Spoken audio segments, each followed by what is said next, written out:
Hola, ¿qué tal? Buenas tardes. Buenas tardes. Buenas tardes a todos. Hola Paula, hola Ángela, hola Diana. Buenas tardes. Hola Laura. Hola, buenas tardes.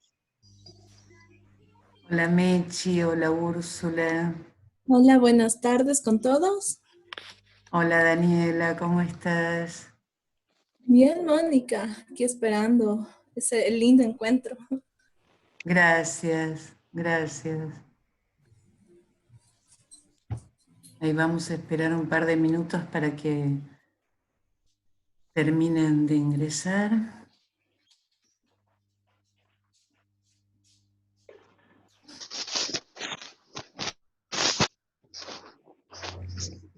Gracias por la puntualidad.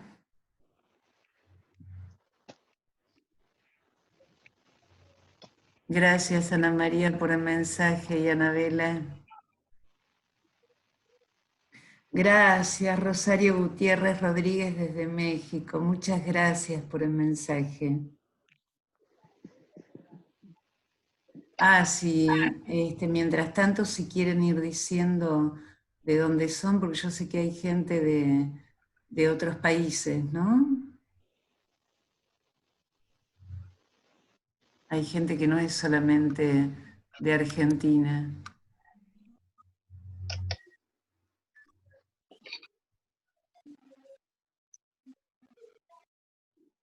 Úrsula de Perú, gracias. Daniela, ¿cómo estás desde Ecuador? Silvia desde Puerto Rico.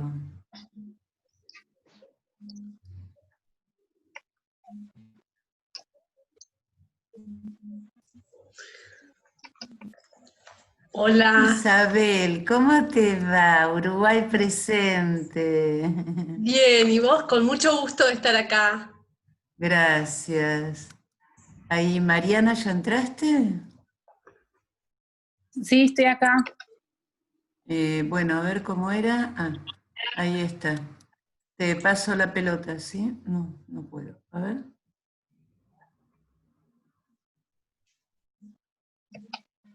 Espera que no encuentro, ¿eh?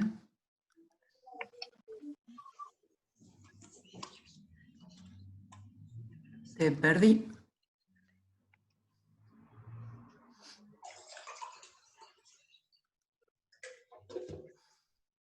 Estamos ordenados alfabéticamente, me parece. Sí, pero no me permite pasarte la pelota. No, dice renombrar, editar imagen de perfil. No, bueno, no importa, seguimos así. Va a ser un poquito complicado, pero bueno.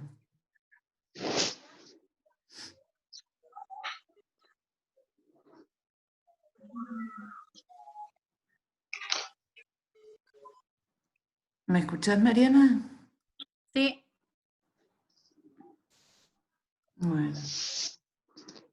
Bueno, ya es la hora. Estás con la cámara apagada. ¿En serio? Gracias. ¿Ahí sí me ven? ¿Se ve bien? Bueno. Sí, se ve. Bárbaro. Te escucho entonces, Mariana.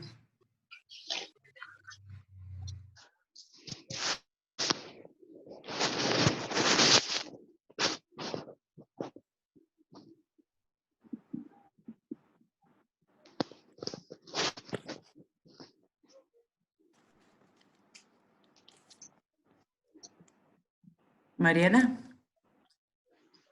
¿Podemos empezar? ¿No hay más gente ahí Empezamos. esperando en la lista? Yo no veo a nadie. Excelente. A lo mejor Bueno, entran después. genial. Así que buenas tardes a todos, mi nombre es Mariana. Tengo el honor de presentar a la licenciada Mónica Beatriz Peisajovich. Así que para los que no la conocen, voy a contar un poco de su trabajo y su larga carrera. Mónica es una psicóloga egresada en la UBA, que desde el año 1989 trabaja en la clínica con niños muy pequeños, con adolescentes y con adultos. Mónica es docente de posgrado, es investigadora en problemáticas del desarrollo de la primera infancia y de la adolescencia, y es su formación en problemas neurológicos graves, la que le ha permitido continuar investigando la articulación con la problemática psíquica, cuyos resultados han compartido tanto en congresos como en jornadas, y en los 3 libros que ha editado, más allá de otros en los que es coautora. Les paso a contar que los libros se llaman, el primero es Más acá o más allá de un padre y algunos trabajos de la clínica con niños.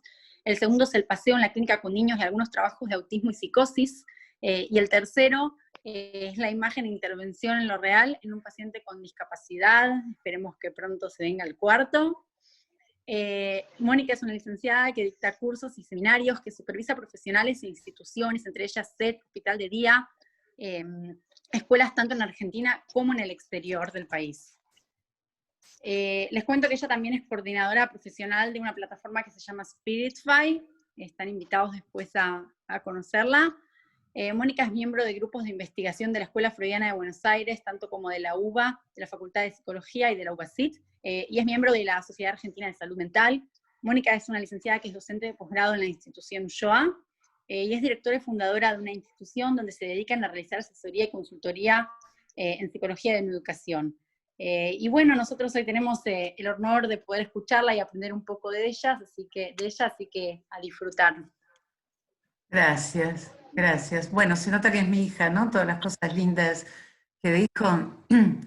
Yo voy a ir admitiendo como pueda, ¿sí? Es un poco complicado admitir desde acá y ir leyendo. Bueno, para hoy, después de mucha insistencia de algunos, por favor, si por Facebook o por Instagram no se escucha bien, me avisan, di en titular este espacio, Niños y Adolescentes en Pandemia, Miedos, Fobias, Pánico. Porque miedo no hay uno, porque fobia no hay una sola. Y pánico sería una pregunta, si podemos hablar de uno solo. Bueno, en los niños es evidente que estamos viendo una etapa regresiva y una etapa de horror. Yo voy a basarme, entre otras cosas, en el caso de Lacan, de fobia a las gallinas, es decir, el caso que en realidad toma de Helen Deutsch, llamado Fobia a las gallinas, y que él analiza. Luego, si quieren pedirme la bibliografía, yo se las puedo pasar. Este caso trata, entre otras cosas, del horror previo a la instalación de la fobia, donde, entre otras muchas, hay una cuestión sexual horrorosa. Hola, Leonora, adelante. Bueno, lo que ya les anticipo es que de esta pandemia van a salir muchos niños con fobia, así que va a ser mejor que nos vayamos preparando desde la clínica. Voy a empezar entonces por un diálogo entre Agamben y Heidegger en cuanto al miedo. Heidegger en el ser y tiempo trabajó el miedo como tonalidad emotiva. El miedo se comprende si no se olvida el ser ahí, que siempre está ya dispuesto en una tonalidad emotiva que constituye su originaria apertura al mundo. En la tonalidad emotiva se halla en cuestión el descubrimiento originario del mundo. Esta tonalidad emotiva tiene un sentido ontológico de una apertura que siempre ya ha abierto al ser humano a su ser en el mundo. Heidegger dice, la reflexión puede encontrar experiencias solo por la tonalidad emotiva, ya abierto en el ser ahí. La tonalidad emotiva, dice, nos asalta, nos sorprende, no proviene de afuera ni de adentro, surge en el ser en el mundo, mismo como una de sus modalidades. La situación emotiva abre el ser ahí, en su ser arrojado, y entregado a su mismo ahí. La apertura en la tonalidad emotiva remite a algo que no puede ser asumido y de lo cual se busca escapar. Por ejemplo, dice él, el aburrimiento, el descontento, la depresión. El miedo para Heidegger está en el marco entonces de las tonalidades emotivas y examina el miedo en 3 aspectos. Miedo ante qué? Intramundo, o en alemán sería Bobor, del miedo. 2, el tener miedo, Furchten, no sé si pronuncio bien el alemán. 3, por lo que, Worum, del miedo. ¿Ante qué? En el sentido de una amenaza y daño, se sitúa en una proximidad. Spinoza toma el miedo como una tristeza inconstante en la cual se duda que suceda algo odiado. Y el tercer aspecto, por lo que Heidegger dice, solo un ser por el cual existir le va su propio existir y puede aterrorizarse. El miedo abre este ente a su ser en peligro, a su ser abandonado a sí mismo. El miedo en su todavía no, pero sin embargo, en cualquier momento, hace que el miedo, dice Agamben en la lectura de Heidegger, se convierta en espanto. Imposible pronunciar la palabra espanto en alemán, disculpen. Si lo amenazante no es conocido, pero se siente la extrañeza más profunda, el miedo se vuelve horror y siniestro. Si lo amenazante une ambos, para Heidegger es el terror. En Ser y Tiempo, si pueden apagar los micrófonos, yo les voy a agradecer mucho. En Ser y Tiempo dice, eso ante lo cual la angustia es angustia, de lo que ante lo cual el miedo es miedo. El miedo siempre tiene que ver con algo. Angustia es diferente al ante qué del mundo como tal. La angustia es la apertura imaginaria del mundo en cuanto mundo, y solo por la angustia ya determina siempre de forma latente el ser en el mundo del ser humano. El miedo es una angustia caída del mundo, oculta a sí misma. Es la posibilidad originaria. La persona en el miedo pierde la conexión con el mundo y la cosa, y se convierte en aterradora. El carácter esencial del miedo es una voluntad de impotencia. Es inseguridad, es una voluntad de querer ser inseguro. Heidegger dice, el miedo paraliza y hace perder la cabeza. Bueno, ahora me voy a ir un poquito a Freud, ¿sí? Vamos a hacer un paseo por algunos autores mientras voy haciendo ingresar a todos. Y Freud dice que lo siniestro es un concepto próximo a lo espantable, angustiante, espeluznante. Se asocia con lo... Tiene un núcleo particular. Hay un núcleo angustioso y siniestro. Tanto el lenguaje como las impresiones, sensoriales llevan al resultado. Lo siniestro sería aquella suerte del espanto que afecta las cosas conocidas y familiares desde tiempo atrás. Sabemos que lo siniestro para Freud es lo unheimlich. Heimlich es lo familiar. También lo oculto, disimulado en el sentido de heimlich, íntimo, secreto, familiar, hogareño, doméstico. Heimlich es el espanto que no es familiar. En esto no hay reversibilidad. En árabe y en hebreo, un heimlich coincide con demoníaco y espeluznante. Heimlich en alemán es lo que recuerda el hogar, pertenece a la familia, a la casa, lo íntimo, lo que evoca bienestar, calma, confort, el abrigo. Bueno, en este sentido es interesante porque Freud menciona a Hentz, quien destacó como siniestro, diciendo que la duda de que un ser aparentemente animado sea en efecto viviente y a la inversa, de que un objeto, su vida esté en alguna parte animado, produciría ese efecto de siniestro, como por ejemplo en las figuras de cera, ¿no? que a más de uno le ha sucedido sentir como si estuvieran vivas, en las muñecas sabias y en los autómatas.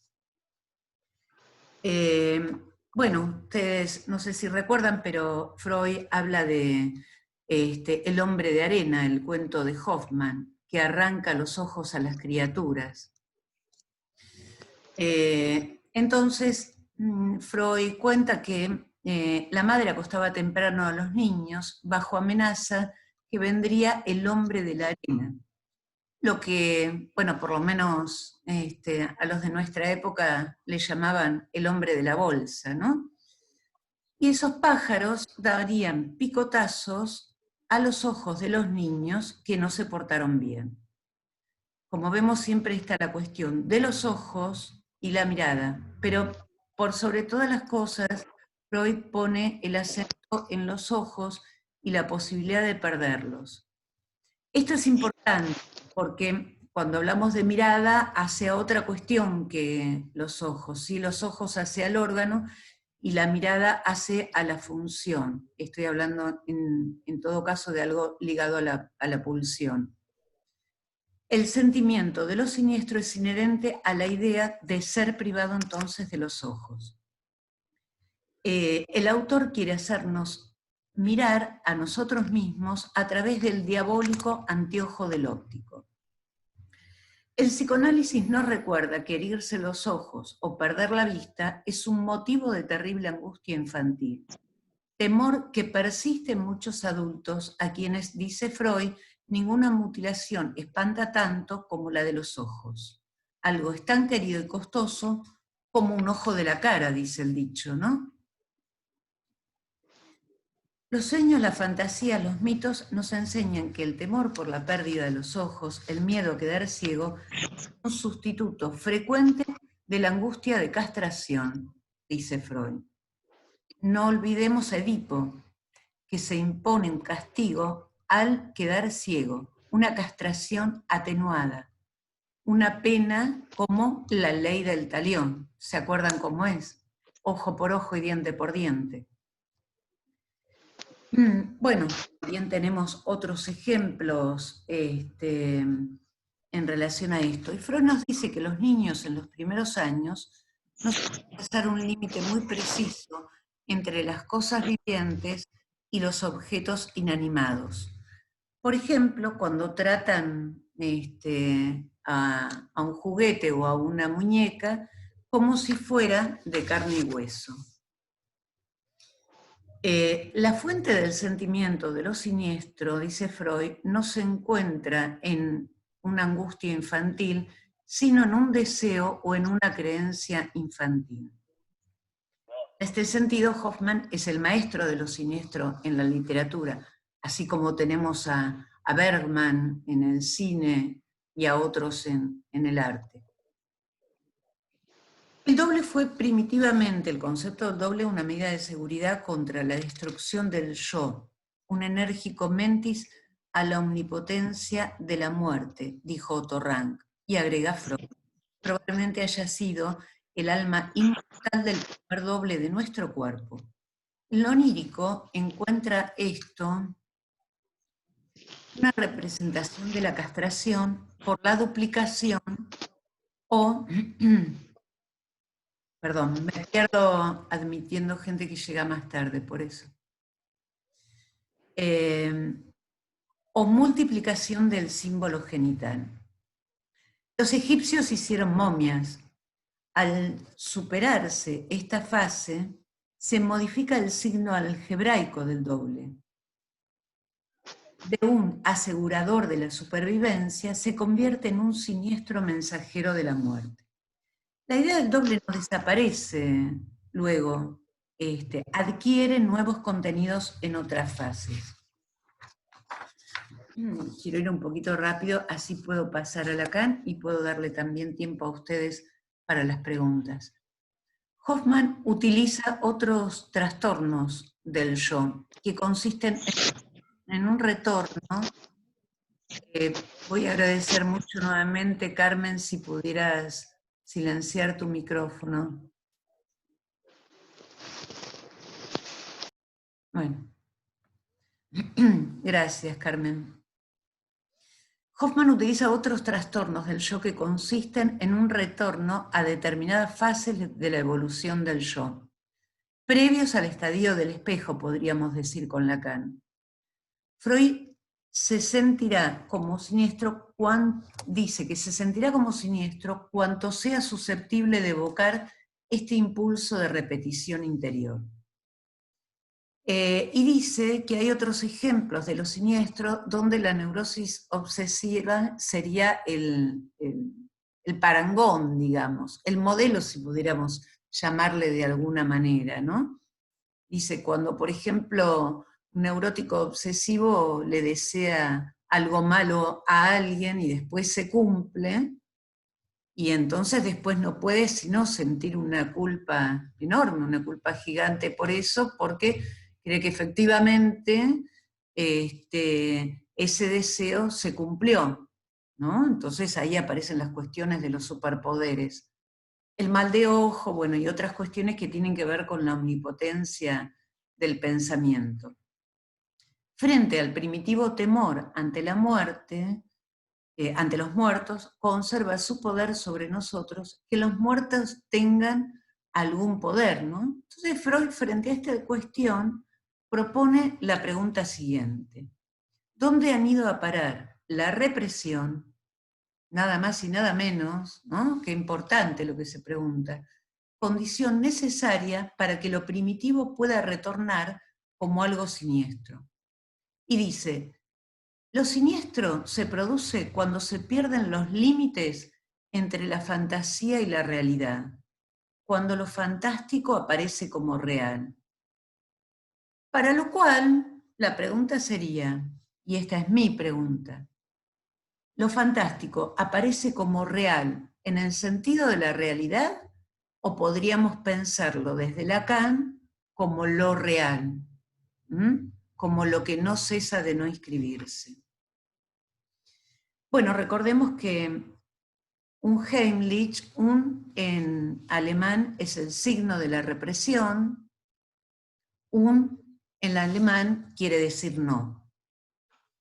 Puede ser que lo unheimlich, lo siniestro, sea lo heimlich, lo íntimo, hogareño, que ha sido reprimido y ha retornado desde la represión, y que cuando es o cuánto es siniestro, cumple con esta condición.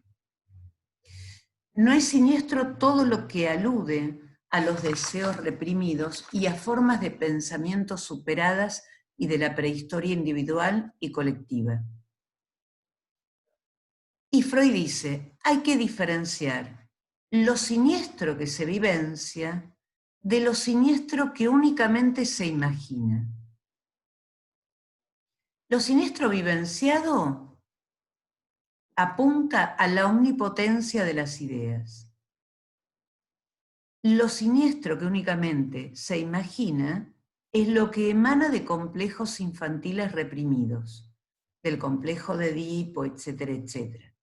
Entonces, el primero se da cuando los complejos infantiles reprimidos son reanimados por una impresión exterior o cuando convicciones primitivas superadas parecen hallar una nueva confirmación. En el segundo caso, debido a los complejos infantiles, la cuestión de la realidad material ni siquiera se plantea, apareciendo en su lugar la realidad psíquica.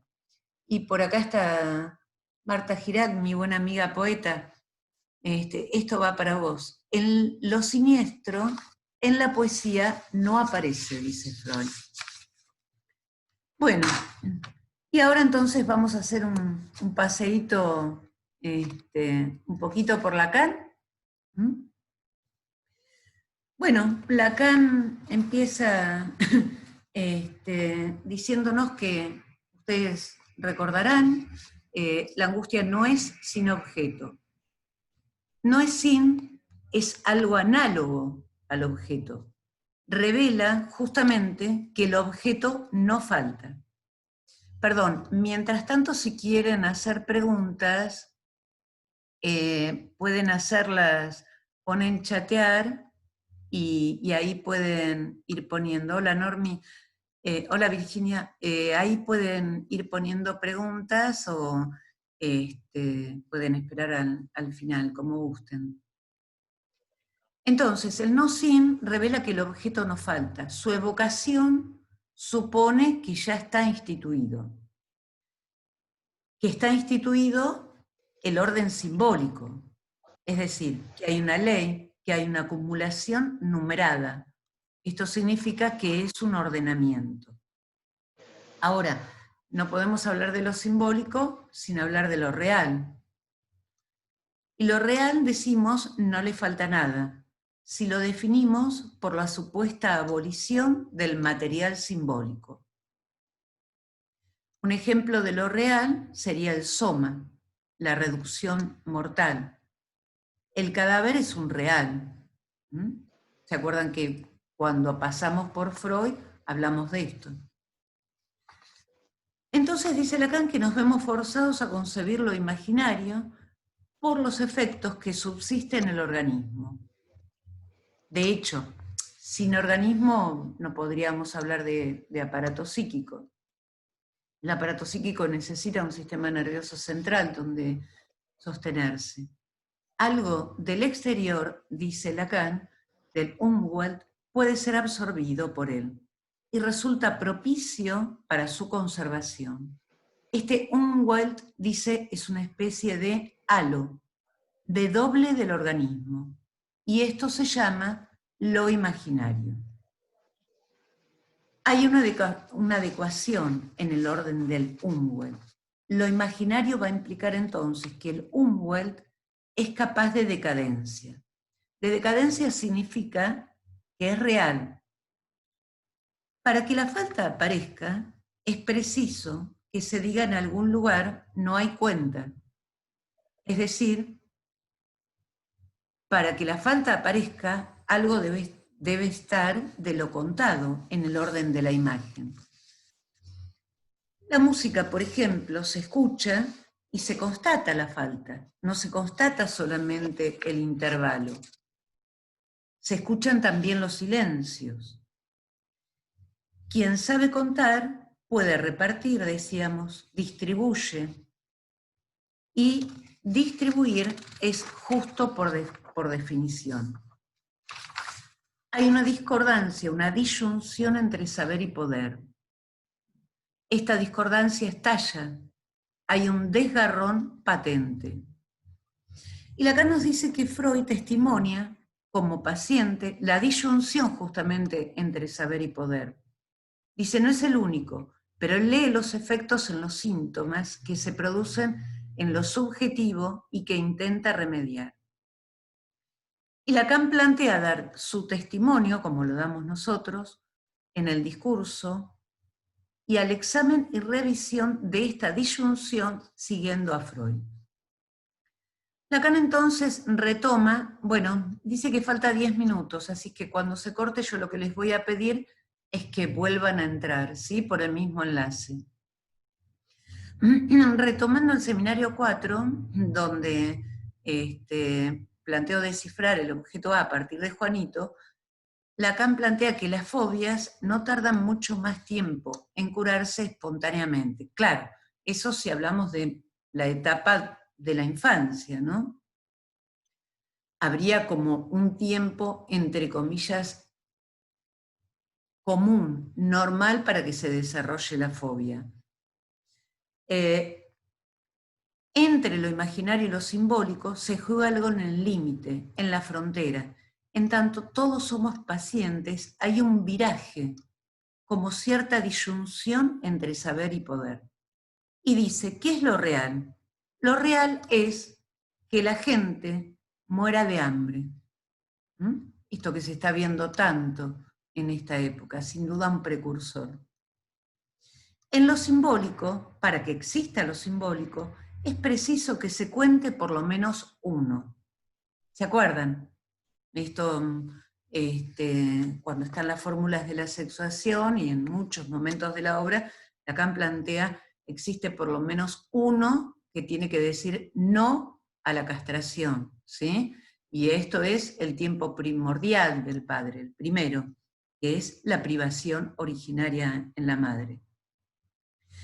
El uno es simple, es numérico y engendra una infinidad de sucesores siempre que haya cero. Los sucesores van a ser luego ese uno que encontramos y que es el sign, el enjambre de significantes, por ejemplo. Pero también recuerden que para decir cero tiene que haber uno, porque para decir cero yo tengo primero el conjunto vacío y digo, conjunto vacío más 1 me da 0. El conteo tiene efectos en lo imaginario, por lo cual lo real de un organismo se completa con un umwelt. Por efecto del conteo aparece en lo imaginario el objeto A. Y algunos de ustedes veo que están anotando. Bueno, ya que tienen papel y lápiz, esto se representa de la siguiente manera. Escriban el número 1, una flechita hacia abajo y el A. ¿Sí? Ahí estaría el efecto del conteo que aparece en lo imaginario como objeto A. En el ser humano hay una imagen que cumple un papel privilegiado, y sabemos que es la imagen especular, que está al comienzo del narcisismo. A ver si puedo compartir pantalla.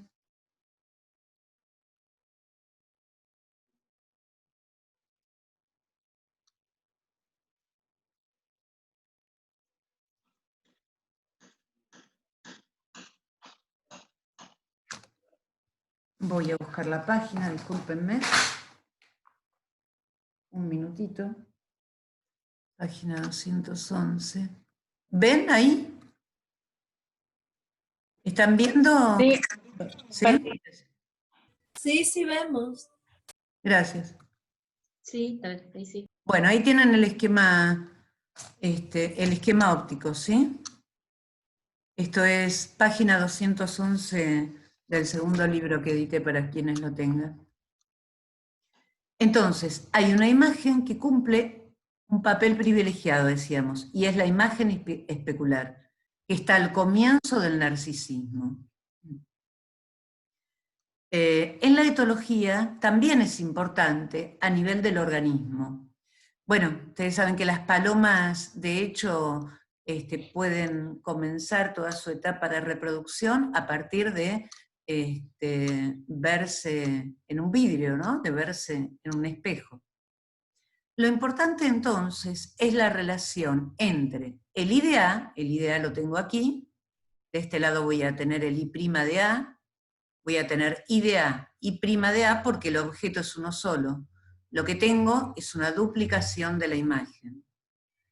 Dice, lo importante es la relación entre el I de A y el objeto A. Cada una de estas flores podríamos pensarlas como las distintas especies del objeto A.